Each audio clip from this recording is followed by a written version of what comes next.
Hell, eternal isolation.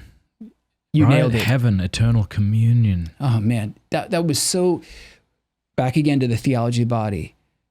That truth right there, I just remember thinking, I actually will be able to participate in God. Like, I'm going to give myself to God for all eternity. Like, for the first time in my life, I can look into someone's eyes and have no hidden agenda, no shame, no worry that I'm not going to be accepted.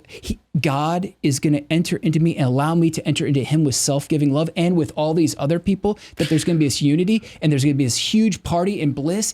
Why wouldn't I want that? And then I realized, I'm like, oh, what is hell? Hell is toxic loneliness. Yes, ad infinitum. No hope, no way out, darkness, pure accusation. And a desire for it in a way, right? Yeah, because the fire of hell, this is why I believe, I don't know if this is true, but you've got three fires. You got the fire of hell, the fire of purgatory, the fire of heaven. The seraphim, the highest of the angels, the burning ones. Is that what that means? Yeah. That word? I think so, yeah. Awesome. I hope so. The way you pronounced it made me think you knew the etymology. I'm trying to sound smart. Yeah. The seraphim, okay. But they're the burning ones, so they're literally on fire with God's love. Lucifer, the light bearer, was literally on fire with God's love for a time. So in heaven, the descent of the Holy Spirit on the apostles with fire. That fire is a purifying fire, but it's a fire of love that ignites, and it just is, when you feel something for your wife, or that fire, you can, it's great. Purgatory, as we believe, is it 1 Corinthians chapter 3, verse 15? Paul talks about, on that day, the day of judgment, we will pass through fire, and that fire will disclose our works, straw, hay, and then wood, but then some that are more durable that will pass through. Those are the works of charity.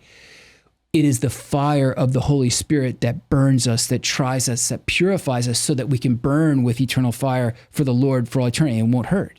It'll be joy. It'll be gladness. It'll be charity. But hell, I believe, is that it's all around us, because God is still present. That's why it exists. It's all around us, but it's a torturing fact that I refuse to cave in. I refuse to give in to the Holy Spirit. I refuse to say, not my will, but yours will be done. And it's interesting, because when Jesus says there will be wailing and grinding of teeth, but then he talks about bind that guy. Remember the guy who didn't have the white garment? Bind him, hand and foot. It's because hell, really, like St. Teresa of Avila said, her spot was like a cupboard hole in the wall, which she couldn't move. The idea is you are stuck in isolation with no movement. We can't ascend. The gravity of hell, of self-idolatry, it weighs us down so much. It is the greatest gravity. Whereas the angels and the saints, they fly because they're not held down by self-idolatry. As that gravity of self. said, they are able to fly because they take themselves lightly. Right. I wish I would take myself more lightly, for sure. For sure. Hey, thank you so much for watching. Before you go, do us a favor, leave a comment, let us know what you thought of the video, like, and subscribe.